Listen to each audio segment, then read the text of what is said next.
हमारे चैनल को सब्सक्राइब करें और बेल आइकन दबाएं।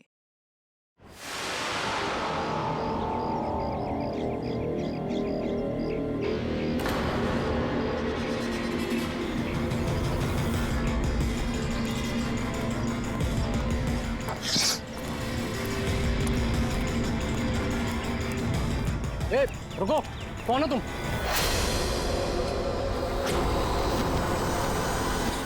तुम नहीं नहीं, यहाँ तुम नहीं हो सकते। नहीं नहीं, नहीं। ए, रुक! अरे यहाँ आने की परमिशन नहीं है किसी को। वॉचमैन, पकड़ो इसे।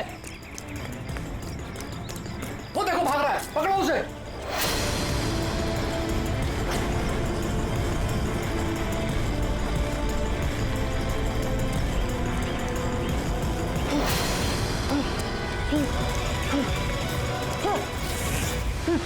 तुम यहाँ भी नहीं नहीं नहीं, तुम यहाँ नहीं हो सकते। नहीं नहीं।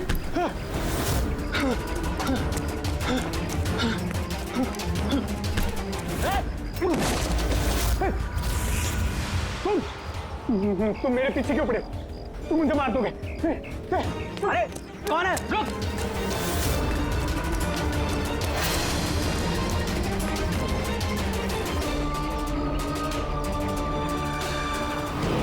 परेश, तुम कहाँ हो? मैं तुम्हारी मदद करने आया हूँ। देखो, डरो नहीं, सामने आओ। मैं तुम्हें उससे बचा लूंगा। कुछ नहीं कर पाएगा वो तुम्हारा।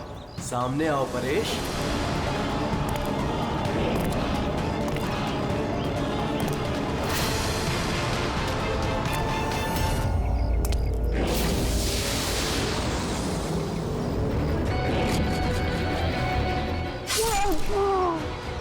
ए, कौन है वहाँ पे?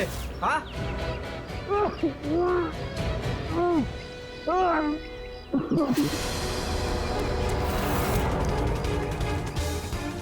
अरे क्या हुआ ये सब? अरे किसने किया? बोलो, बताओ। ठीक तो हो तुम? अरे बताओ किसने किया ये सब? इंस्पेक्टर दया।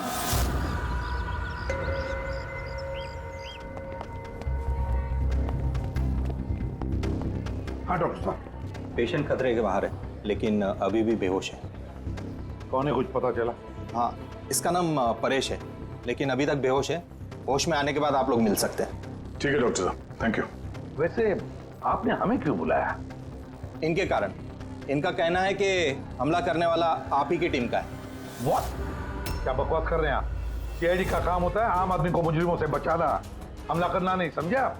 सब सच बकवास ही लगता है, लेकिन ये बकवास नहीं है, क्योंकि पीड़ित ने खुद मुझसे कहा है। क्या बताया उसने? किसने हमला किया उस पर, बताओ। दया। व्हाट? क्या क्या बोल क्या रहे हो? मैंने उसमें हमला किया? हाँ, उसने मुझसे यही कहा है कि आपने ही उस पर हमला किया है और आप उसे जान से मारना चाहते हो। क्या? मैं उसकी जान लेना चाहता हूँ?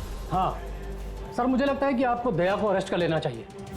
हमें हमारा काम बताने की जरूरत नहीं है, समझे आप? मुझे पता था कि आप अपने कलीग का ही साथ देंगे। देखा, चोर चोर मौसेरे भाई। ज्यादा जज मत बन, समझा? और तुम्हारी सर्टिफिकेट की जरूरत नहीं है हमें। परेश को कैसे जानते हो तुम? मैं उसे नहीं जानता सर। तो फिर? सर, ये हमारी कंस्ट्रक्शन साइट पर हमें मिला था। हमें देखकर ऐसे बिहेव कर रहा था कि जैसे इसने कोई भूत देख लिया हो, और फिर एकदम से अंदर भाग गया। और थोड़ी देर बाद इसकी चीख हमें सुनाई दी। जब हम वहां पहुंचे तो वो बुरी तरह जख्मी हालत में पड़ा था, और उसने उसी हालत में हमें बताया कि उस पर हमला दया ने किया है। मैं एक समय पे दो जगह पे नहीं हो सकता। मैं सुबह से ब्यूरो में था। तसल्ली के लिए तुम वो सीसीटीवी फुटेज देख सकते हो, समझे? लेकिन फिर उसने आपका नाम क्यों लिया? एक काम कीजिए, अब जाइए यहाँ से, जाइए। बहुत बोल दिया। Thank you very much doctor साहब। समझ में नहीं आ रहा था, जब तुम ब्यूरो में ही थे तो फिर परेश ने ऐसे क्यों कहा कि दया ने उस पर हमला किया?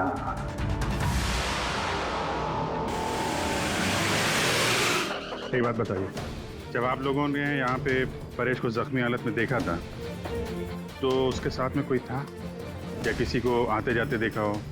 नहीं साहब, वो अकेला ही था। लेकिन सर उसने इंस्पेक्टर दया का पता है, उसने दया का नाम बोला। हम यहाँ वो जानने आए जो उसने नहीं बोला, समझे आप? और दया ऐसा नहीं कर सकता। सर आप इतने यकीन से कैसे कह सकते हैं कि दया सर ऐसा कुछ नहीं कर सकते हैं? जो आदमी अपनी जान दांव पे लगा के दूसरों की जान बचाता हो वो किसी का खून नहीं कर सकता। खुद से ज्यादा मुझे दया पे भरोसा है, समझे?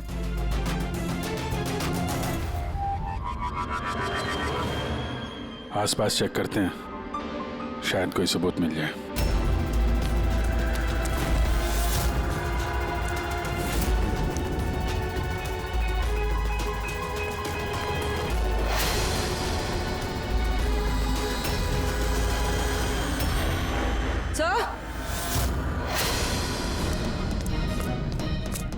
सर ये देखिए। ओह नो, है कौन ये? जिंदा है। हेलो एम्बुलेंस, ये मालमणी के पास अंडर कंस्ट्रक्शन बिल्डिंग है, वहां पे भेजो जल्दी। तुम लोग जानते हो इसे? ये तो सुबह सर है, ये 2-3 बार पहले फ्लैट देखने आ चुके हैं। लेकिन सर इसे हुआ क्या है? शायद ऊपर से गिरा है।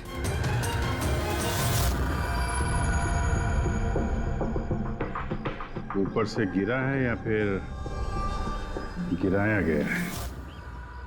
पेशेंट की कंडीशन स्टेबल है, ये बहुत जल्द होश में आ जाएगी। गुड।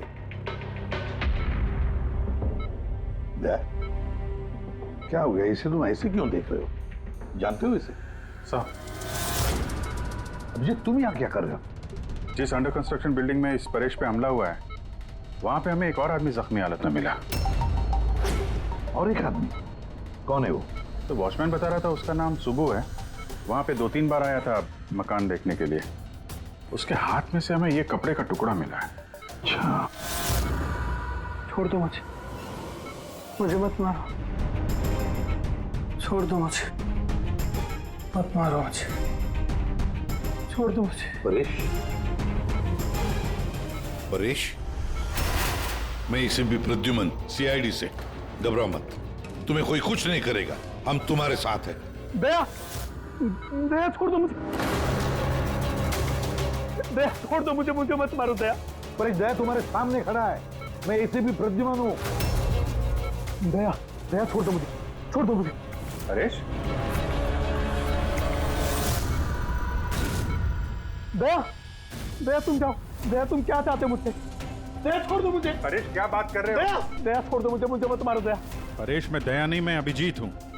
दया, दया जाओ यहाँ से, जाओ, जाओ। अरे दया इधर है।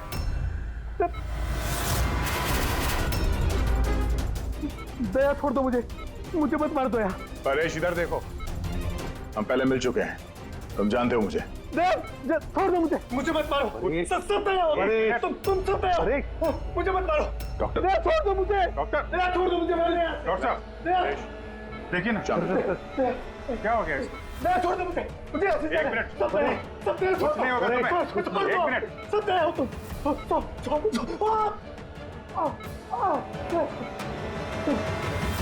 सब दया हो, तुम सब दया हो।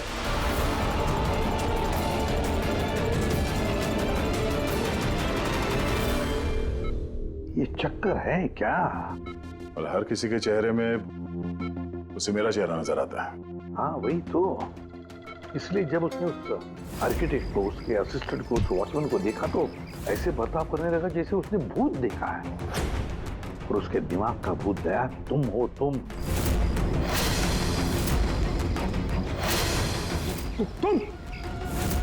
और इसीलिए उसे लगता है कि तुमने उस पर हमला किया है, क्योंकि हमलावर में भी वो तुम्हें ही देख रहा होगा।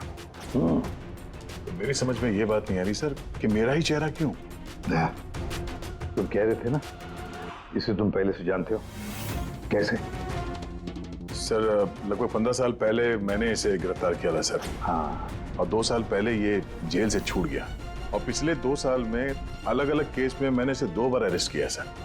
अभिजीत, ये परेश पुराना मेहमान है दया का।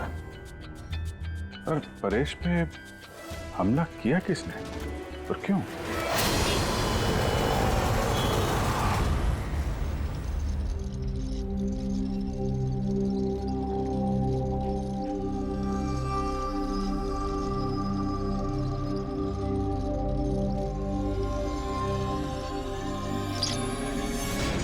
अरे मैडम जरा ध्यान से।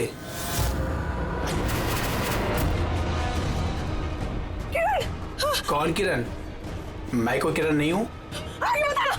अरे क्या कर रही मैडम, क्या कर रही हैं आप? आपको कुछ गलतफहमी हो रही है मैम।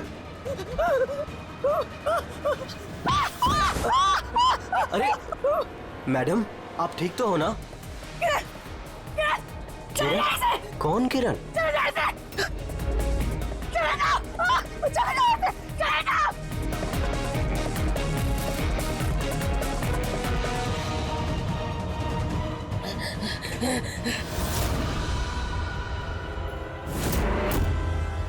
क्यों सुबह, कैसी तबीयत है तुम्हारी? सर पैर की हड्डी टूट गई है और बाकी इधर उधर थोड़ी सी चोटें लगी हैं। मुझे एक बात बताओ, क्या हुआ था उस दिन? हाँ? वो आदमी सीढ़ियों से भाग रहा था जब मैं उससे टकराया, और जब मैंने उसके हाथ में चाकू देखा तो मैंने शोर मचाया और उसे पकड़ने की कोशिश की, लेकिन तब उसने मुझे धक्का दे दिया और मैं नीचे गिर गया। उसके बाद सर कुछ याद नहीं। सुबह, तुम्हारे हाथ में से हमें वो जो एक कपड़े का टुकड़ा मिला था लाल कलर की चौकड़ी का, क्या वो उस आदमी की शर्ट का टुकड़ा था? जी सर, शर्ट पहना था उसने वो, और हाथापाई के दौरान शायद वो मेरे हाथ में आ गया था। अच्छा ये बताइए, उस आदमी का चेहरा देखा था? सब कुछ इतनी जल्दी में हुआ कि कुछ याद नहीं। ठीक है, अब तुम जाओ, अगर जरूरत पड़े तो हम तुमसे फिर मिलेंगे, ठीक है? Please, thank you sir. जाओ।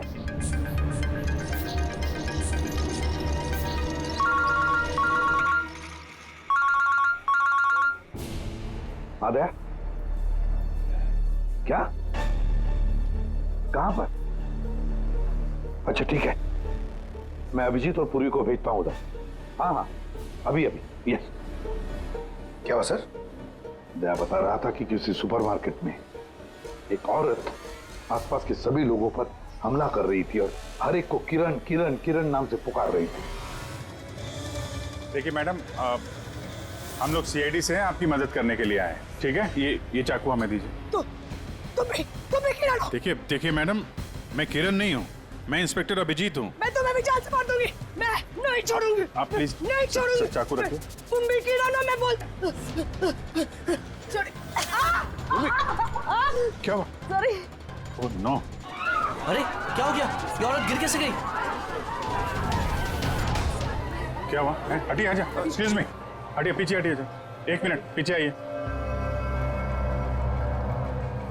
हुआ क्या है इसको? मैडम सुनिए। क्या हुआ इसे? मैडम, सर ये तो मर चुकी है। क्या?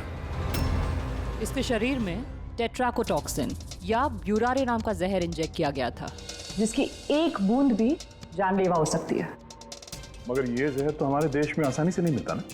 सिर्फ उसे ही मिलता है जो बड़ा रिसर्च कर रहा हो।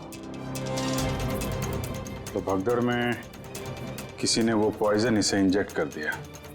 मगर एक काम करो, इस हादसे के वक्त का जो सीसीटीवी फुटेज है ना, वो अच्छी तरह से चेक करो। खूनी की तस्वीर उसी में मिलेगी। सर। और सर, इस परेश का क्या? इसे हर जगह मैं ही क्यों दिखता हूँ? सालू के साहब, मुझे तो ये केमिकल की बहुत बड़ी गड़बड़ लग रही है। ठीक कह रहे फ्रेडी बॉस, ये वाकई किसी खास केमिकल की वजह से, क्योंकि मुझे इसके और परेश के दिमाग में एक अलग किस्म का केमिकल मिला है। तुम्हारे कहने का मतलब है कि इसी केमिकल की वजह से इन दोनों का बर्ताव एक जैसा है और एक ही चेहरा इन दोनों को दिखता है। हाँ बॉस, और मैं इस केमिकल को और डिटेल में समझने की कोशिश कर रहा हूँ। मतलब जब तक इस परेश के दिमाग पर इस केमिकल का असर रहेगा, हमें कोई जवाब नहीं मिलेंगे। और अभिजीत, ये कपड़े का टुकड़ा जो आपने हमें दिया था, इसमें से भी हमें कुछ मिला है। कमाल है तारिका जी, आज तो फोरेंसिक में एक के बाद एक सबूतों का खजाना हाथ लग गया है। क्या मिला क्या आपको? ये कॉटन का कपड़ा है और इसके रेशों में आटे के कुछ ट्रेसेस मिले। आटा? सिर्फ आटा? सिर्फ आटा। हाँ वाकई खजाना तो हाथ लगा है। आटा। सर, सर ये फोटोग्राफ है सर। ये जितने भी लोग हैं इनमें से किसी ने उन्हें पॉइजन का इंजेक्शन दिया सर। अब और एक काम करो, ये जितने सारे लोग हैं ना, इन सब की मूवमेंट ट्रैक करो। शॉपिंग मॉल में खून होने से पहले ये लोग कहाँ थे, कहाँ से आए, क्या क्या कर रहे थे, और खून होने के बाद में देखो ये लोग कहाँ गए। ओके?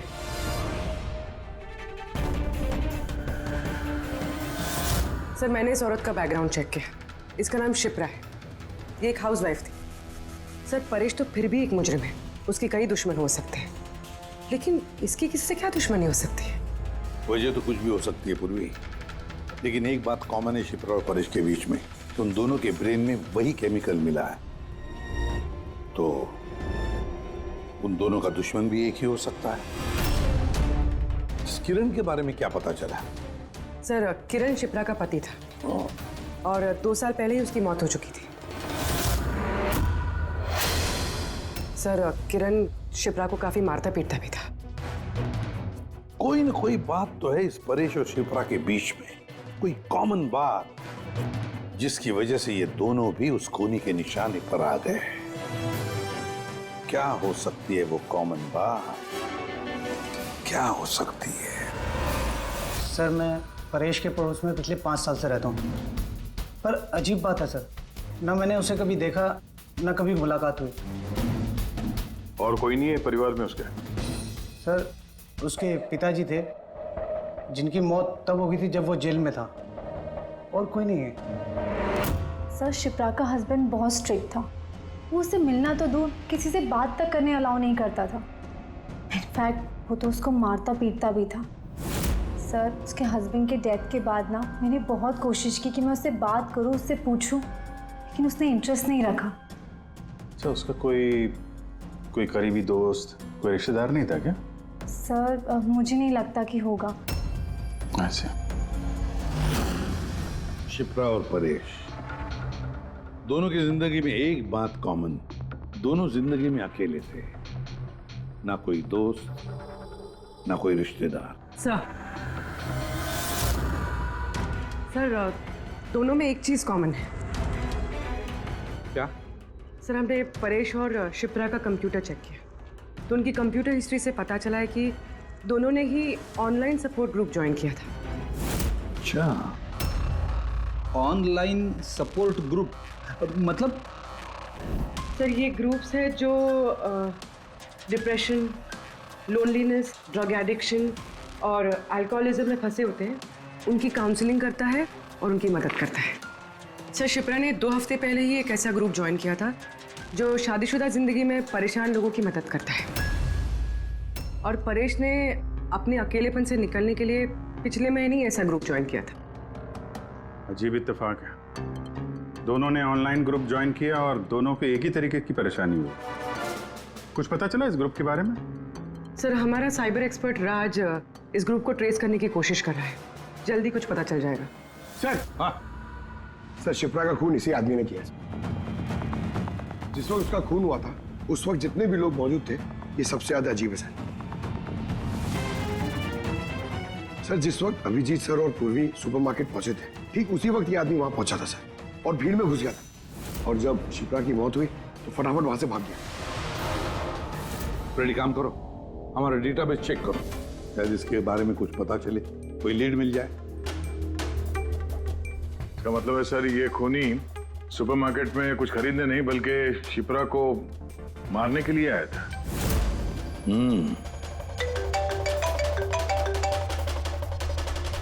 हाँ राज, ओके ठीक है, तो तुम मुझे एड्रेस SMS कर दो। Thank you. Sir cyber expert Raj का फोन था, उसका कहना है कि ये दोनों ग्रुप्स एक ही IP एड्रेस से बनाए गए हैं। एक ही कंप्यूटर से? हाँ सर। IP का एड्रेस मिला है? हाँ सर, अंधेरी में एक प्रिंटिंग शॉप है, ये दोनों ग्रुप्स वहीं से बनाए गए हैं। बस, तो फिर अभिजीत तुम और पूर्वी जाओ वहां पर और देखो कौन है इस सबके पीछे और उसका क्या कनेक्शन है। सर क्या सोच रहे होते हैं? सर नहीं, पंकज ने अभी बताया कि वो खूनी शिप्रा को मारने के इरादे से ही आया था। तो फिर सर उसे पता कैसे चला कि शिप्रा वहाँ सुपरमार्केट में है और वो लोगों पे हमला कर रही है? वो शिप्रा को फॉलो कर रहा होगा सर। अगर फॉलो कर रहा था तो अभिजीत और पूर्वी के वहाँ सुपरमार्केट में पहुंचने से पहले वो मार के निकल जाता, बाद में नहीं मारता उसे। अभिजीत को सुपरमार्केट पहुंचने में 20 मिनट लगे और खूनी को भी वहां पहुंचने में 20 मिनट लगे, तो इसका मतलब है दोनों को भी खबर एक ही वक्त पहुंची थी। सर कहीं ऐसा तो नहीं कि इंफॉर्मेशन खूनी को हमसे ही गई हो? हमारे यहां से इंफॉर्मेशन? हाँ, हो सकता है। क्या कहीं ऐसा तो नहीं कि जब हम परेश को देखने गए थे हॉस्पिटल में, उस वक्त खूनी वहां पर मौजूद था और उसने मेरी बातें सुन ली हो? अरे खूनी हॉस्पिटल में कर क्या रहा था? क्या परेश खूनी के हाथों पहले तो बच गया था। हो सकता है खूनी अपना अधूरा काम पूरा करने हॉस्पिटल आया था, परेश को खत्म करना चाहता था इसलिए।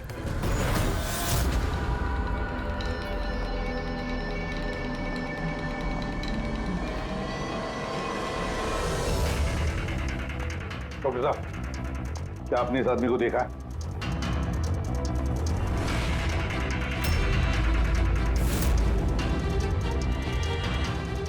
भाई साहब, ये आदमी को देखिए जरा।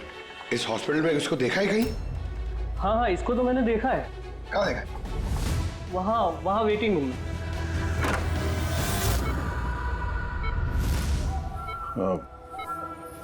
यहाँ कोई आया था क्या? नहीं सर, यहाँ कोई नहीं आया। ठीक है। हाँ दे। सर परेश तो ठीक है, पर वो खूनी अभी तक दिखा नहीं। कहीं तो छुप कर बैठा ही है दया, सही वक्त का इंतजार कर रहा है।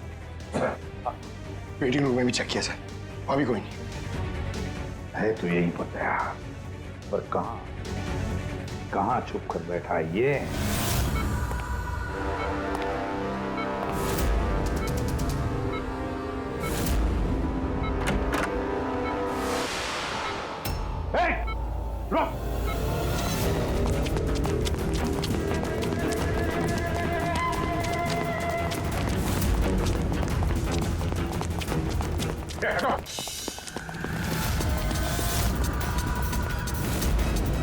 कहाँ भागोगे? रुक!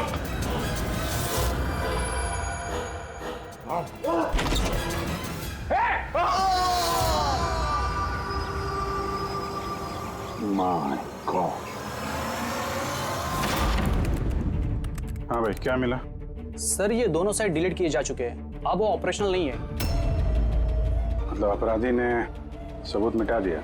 जी सर, पर सर कुछ इंटरेस्टिंग चीजें मेरे हाथ लगी है। क्या? ये देखिए सर, इसी आईपी एड्रेस से, इसी कंप्यूटर से उस तरीके के 6 और ऑनलाइन सपोर्ट ग्रुप बनाए गए हैं। तो लोगों को फंसाने के लिए ऐसे कई ग्रुप बनाए गए हैं? बिल्कुल सर। सर बाकी ग्रुप डिटेल में चेक कर लेता हूँ। मतलब सर, परेश और शिप्रा के अलावा और भी कई लोग हैं जिन्हें इन लोगों ने फंसाया है। मगर सर मकसद क्या हो सकता है इस तरह से साइट बना के लोगों को टारगेट करने का? वही केमिकल से रिलेटेड कुछ होगा। ये कुछ मिला रजिस्टर में? हाँ सर। सर पिछले 3 महीनों में 85 लोगों ने एक कंप्यूटर यूज किया है। सबकी डिटेल्स चेक करनी पड़ेगी। ठीक है सर। ये देखिए, 6 में से 5 ग्रुप डिलीट किए जा चुके हैं, लेकिन अभी भी एक सपोर्ट ग्रुप एक्टिव है और अभी भी उसे कोई ऑपरेट कर रहा है। Enhancing the life of lonely people, मतलब साफ है, ग्रुप बनाया जाता है, तना लोगों को फंसाया जाता है और बाद में ग्रुप डिलीट। तब उन्हें एक और शिकार की जरूरत है। एक आइडिया है पूर्वी? कुछ पता चला इस आदमी के बारे में? फिलहाल तो कुछ नहीं। वॉलेट के अलावा इसके पास कुछ भी नहीं मिला है, मोबाइल फोन तक नहीं। तो हमारे पास कोई सुराग नहीं है। दया, ये केस दिखता उतना सिंपल नहीं है, बहुत बड़ा षड्यंत्र है ही है। कई सारे लोग इसमें इन्वॉल्व है। ये तो इस खेल का मोहरा लग रहा है सर, वो भी भाड़े का। और इस केस का मास्टरमाइंड अभी भी आजाद घूम रहा है, अपने नए शिकार की तलाश में होगा। जल्द से जल्द ढूंढना होगा सर इसे। हाँ पंकज, आराम से। बस खड़े। ये क्या ही था उनके? सर आप ये क्या खेल खेल रहे हैं पंकज के साथ? नहीं नहीं, ये कोई खेल नहीं है। बस मैंने बताया था ना, ये केस बहुत ही पेचीदा है, बड़ा कॉम्प्लेक्स है। याद है ना, मैंने बताया था उस परेश के और उस शिप्रा के दिमाग में मुझे एक अलग तरीके का केमिकल मिला था। हाँ, मैंने उस केमिकल को रिप्लिकेट किया और इस पंकज के शरीर में इंजेक्ट कर दिया। What? तू पागल हो गया शाहरुख है? अगर इसे कुछ हो गया तो? अरे कुछ नहीं होगा यार, बिलीव मी, मैं पागल हूं क्या?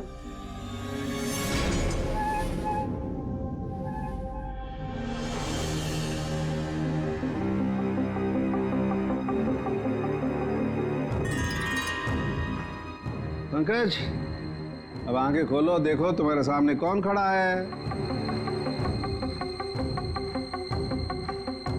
तो फ्रेडी सर है। ग्रेट, ये फ्रेडी सर है ना। अब इस तरफ देखो पंकज, यहां कौन खड़ा है?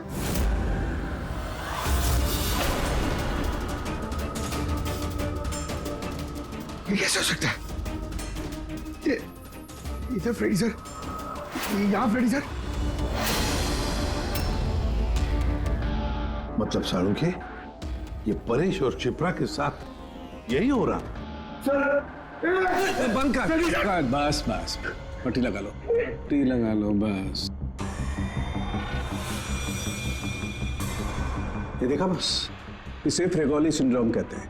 इस सिंड्रोम में इंसान को एक ही चेहरा हर चेहरे में दिखाई देता है। उस इंसान का चेहरा जिसे या तो वो सबसे ज्यादा नफरत करता है या जिससे सबसे ज्यादा डरता है।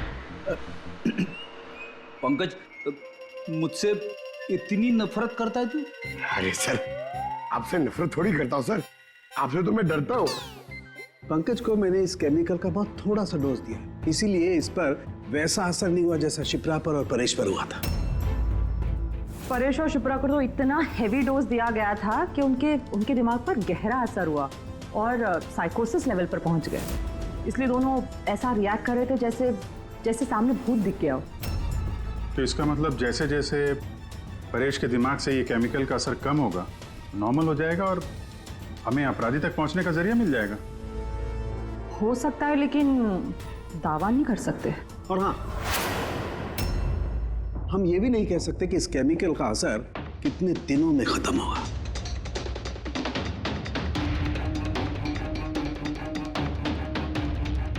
अगर हम परेश के ठीक होने का इंतजार करेंगे तो बहुत देर हो जाएगी।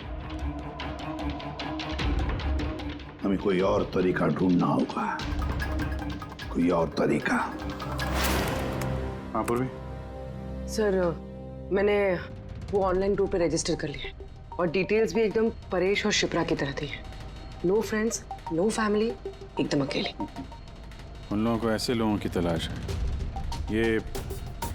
ये तुम्हारा ट्रैकर, इससे पता चलता रहेगा तुम्हारे मूवमेंट के बारे में। और ये तुम्हारा कैमरा। हमारे पास सिर्फ ये वॉलेट है सर, उस आदमी की पहचान और असलियत जानने के लिए, और ये कुछ चीजें मिली है साथ में।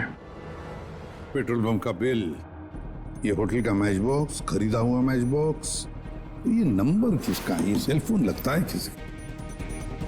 सर हम इस पेट्रोल पंप पे गए थे, वहां से पता चला सर ये आदमी महीने में 2-3 बार वहां पे आता है और सीसीटीवी फुटेज में हमने देखा कि वो अपने बाइक पे हर बार अलग अलग नंबर प्लेट लगा के आता है। हाँ, और पेमेंट कैश में करता है। और सर ये मैच बॉक्स जिस होटल का है वहाँ पे भी हमने पूछताछ की। वो आदमी महीने में 5-6 दफ़ा खाना खाने आता है और पेमेंट भी कैश से करता है। सर ये नंबर के बारे में आप पूछ रहे थे सर, ये बार में एक लड़की है जो काम करती है उसका है। वो कह रही थी कि उस आदमी का नाम अशोक है और 1-2 बार उनसे बात हुई है, फिर वो गायब हो गया सर। मतलब हमारे पास इस अशोक के बारे में सिर्फ इतनी इंफॉर्मेशन है। एक काम करते हैं, ये सारी जो लोकेशंस है ना, पेट्रोल पंप, बार और ये होटल, देखते हैं कहाँ पर है। जरा मैप दिखाओ।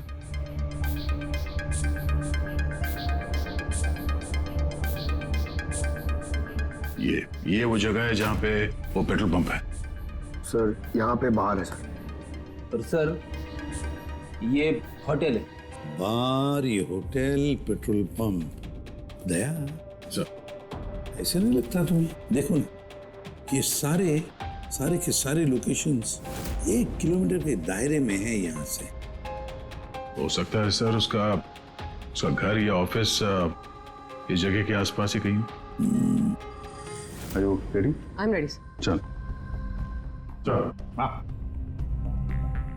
So मैं ready. अरे वाह, बहुत अच्छा गेटअप है। इसके घर का क्या किया? सर पूर्वी के लिए भाड़े पे 1 हफ्ते के लिए घर लिया। I mean, अल्पा के लिए। अल्पा, ठीक है, गुड। लेकिन पूर्वी, चौकन्ना रहना। उनका पहला कदम क्या होगा हमें पता नहीं है। Yes. Good luck. Thank you, sir. अब एक काम करते हैं, इस 1 किलोमीटर के दायरे में इस अशोक का फोटोग्राफ दिखाते हैं, सबको दिखाते हैं। शायद कोई निकले जो इसको जानता हो।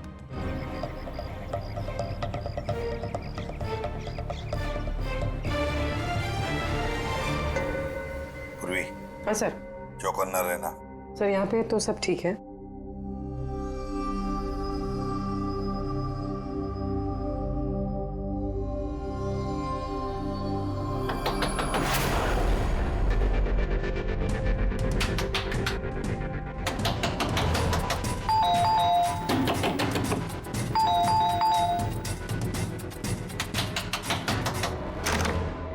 जी कहिए। वो मेरे पीछे ना कुछ गुंडे पड़े, मैं अंदर आ सकती हूँ प्लीज?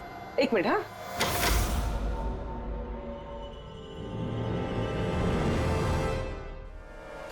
हाँ हाँ जल्दी आओ।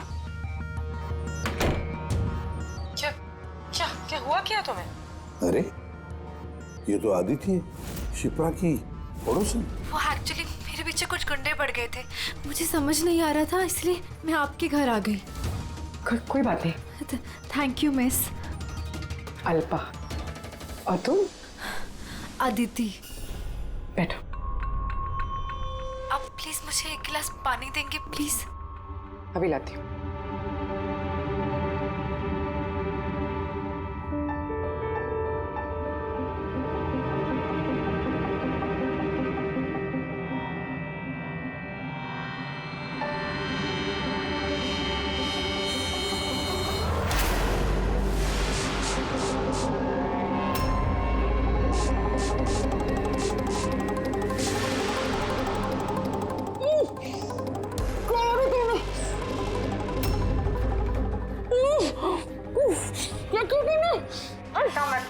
कुछ ऐसा नहीं किया, ज्यादा दर्द नहीं दूंगी तुझे मैं। पूर्वी,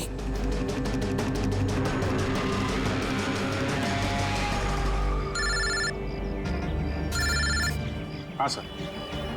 क्या शिप्रा की पड़ोसन अदिति? सर मैं फौरन वहां पहुंचता हूं। नहीं सर, अब अशोक का भी पता नहीं चला। ये सर। सब कुछ प्लान के मुताबिक तो चल रहा है। अब देखते हैं आदिति पूर्वी को कहां लेकर जा रही है। अरे ये क्या, ट्रैकर एक ही जगह पे मूवी नहीं हो रहा? कहीं ऐसा तो नहीं उन लोगों को ट्रैकर के बारे में पता चला हो, निकाल कर फेंक दिया हो? माय गॉड, अब तक पहुंचेंगे कैसे इन सब तक?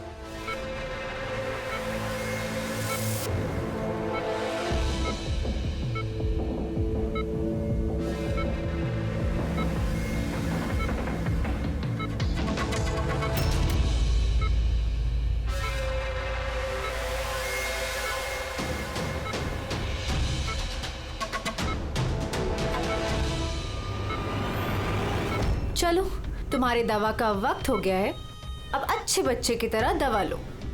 और तुम बिल्कुल भी टेंशन मत लेना, तुम्हें ज्यादा दर्द नहीं दूंगी। कौन हो तुम? छोड़ो मुझे, छोड़ो मुझे। चिंता मत करो, मैं तुम्हें दर्द नहीं दूंगी। छोड़ो मुझे।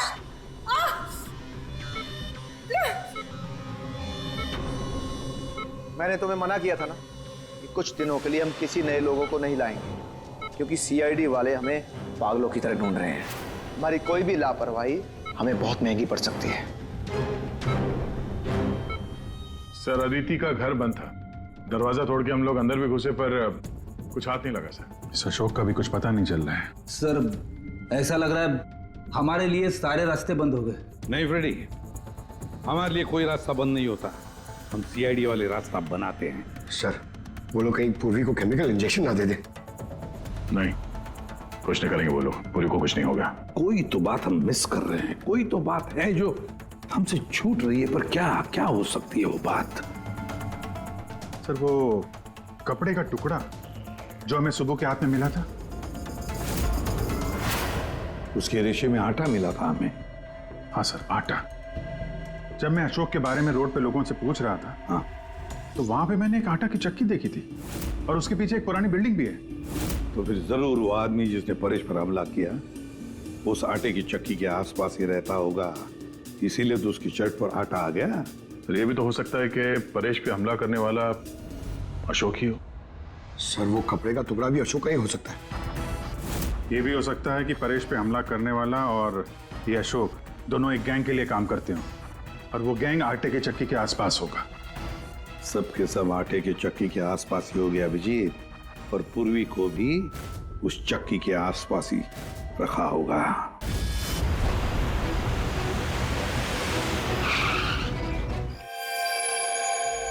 कोई अपने जगह से नहीं लेगा, कोई भी नहीं। पूर्वी कहाँ है? अदिति, पूर्वी कहाँ है?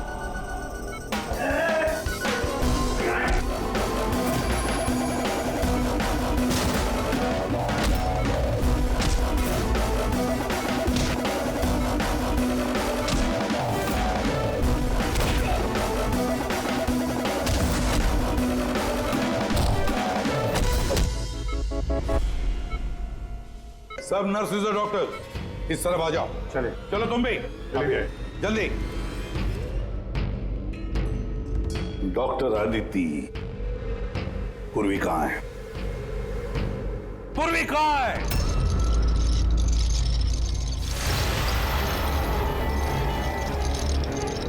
तुम्हारी पूर्वी मेरे पास है एसीपी। सुब्बू तुम? हाँ, मैं जिसे तुम लोग यहां वहां खोज रहे थे ना, वो तुम लोगों के साथ ही था। मुझे देखकर अफसोस तो हो ही रहा होगा ना। मुझे पता था सीआईडी कोई भी काम अधूरा नहीं छोड़ेगी, इसलिए मैं अपना हर कदम फूंक फूंक कर रख रहा था। लेकिन इस अदिति की बेवकूफी की वजह से सब गड़बड़ हो गया और मुझे फंसाने के लिए तुमने अपने इस ऑफिसर को मेरे पास भेज दिया।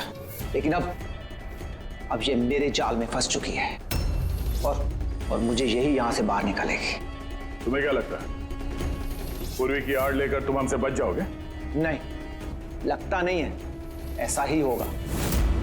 अगर तुम अपने इस बहादुर ऑफिसर को जिंदा देखना चाहते हो तो मुझे यहां से जाने दो, नहीं तो मैं ये केमिकल इसके अंदर इंजेक्ट कर दूंगा और उसके बाद क्या होगा तुम लोग सब जानते हो। पर ये सब तुम क्यों कर रहे हो? हाँ? अपने बेटे रवि के लिए। अपने बेटे के लिए? हाँ, मेरे बेटे को पार्किंसन नाम की बीमारी है। मैं अपने केमिकल से उस बीमारी का इलाज ढूंढ रहा हूं और मैं जिस फार्मा में काम करता हूं वो मुझे इंसानों पर उसे ट्राई करने नहीं देती। इसीलिए तुमने अपने तरीके से लोगों को फंसा के उन पे ये एक्सपेरिमेंट करना शुरू कर दिया। अगर मैं ऐसे नहीं करूंगा तो मैं सही इलाज तक नहीं पहुंच पाऊंगा। कैसे पता चलेगा मुझे कि इन केमिकल्स का इंसानों पर रिएक्शन क्या होता है? और इसीलिए तुम सपोर्ट ग्रुप में ऐसे लोगों को टारगेट करते थे जो अकेले रहते थे, ताकि अगर वो गायब भी हो जाए तो किसी को भनक ना लगे और तुम उन पर अपने एक्सपेरिमेंट्स आराम से करते रहो। हाँ? अकेलेपन से जूझ रहे परेश को मैंने अपने सपोर्ट ग्रुप के जरिए फंसाया और उस पर एक्सपेरिमेंट शुरू किया। लेकिन इन सबकी गलती की वजह से वो यहां से भाग निकला और तुम लोगों के हाथ लग गया। नहीं तो मेरा प्लान कभी फेल नहीं होता। तभी तुम उसकी जान के पीछे पड़े हुए थे। मैं तो उसे उस अंडर कंस्ट्रक्शन बिल्डिंग में ही मार डालता, लेकिन वो आर्किटेक्ट बीच में आ गया। वहां तुम भी तो जख्मी हालत में मिले थे, ये क्या चक्कर है? परेश को जैसे ही मैंने चाकू मारा मुझे लोगों की आवाज आई और मैं वहां से भागना चाहा और हड़बड़ी में तुम्हारा पैर फिसल गया और तुम सीधे नीचे गिर गए। मैं तो वहां से भी भाग जाता, लेकिन मेरे टूटे हुए पैर की वजह से मैं भाग नहीं पाया। और इसीलिए तुमने विक्टिम होने का ढोंग किया ताकि तुम सेफ भी रहो और किसी को तुम पे शक भी ना हो। और तभी तुम लोगों की नजर मुझ पर पड़ी। और शिप्रा का क्या? उसे तो तुमने किडनैप नहीं किया था, वो तो सुपरमार्केट में घूम रही थी। सपोर्ट ग्रुप में से अदिति ने शिप्रा को चुना और हमने डिसाइड किया कि हम उसे किडनैप नहीं करेंगे और चुपचाप ये ड्रग देते रहेंगे। खिलाड़ी तो तुम शातिर हो पर थोड़े कच्चे हो, नहीं तो हमारे लिए सबूत नहीं छोड़ते तुम। याद है ना तुम्हारा वो शर्ट, उसका एक टुकड़ा, कपड़े का टुकड़ा, उस पर जो आटा लगा था ना, बस उसी के जरिए हम तुम तक पहुंच गए।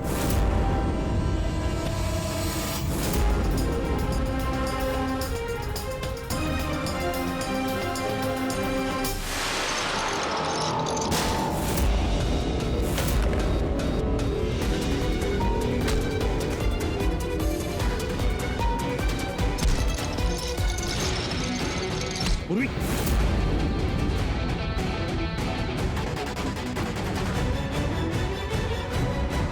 पूर्वी देखो, हाँ क्या किया तुमने सुब्बू? कभी सोचा है? हाँ? अपने बेटे को बचाने के लिए तुमने न जाने कितने लोगों की जान दांव पर लगा दी, पर यह नहीं सोचा ना कि सही क्या है गलत क्या है। तुम्हारे बेटे को तो हम अच्छी से अच्छी ट्रीटमेंट दिलवाएंगे, मगर तुम्हें जेल की सलाखों के पीछे बिठा देंगे। शायद फांसी का ऑर्डर भी आ जाएगा तब तक। For more updates, subscribe to our channel, click the show links and enjoy watching the videos.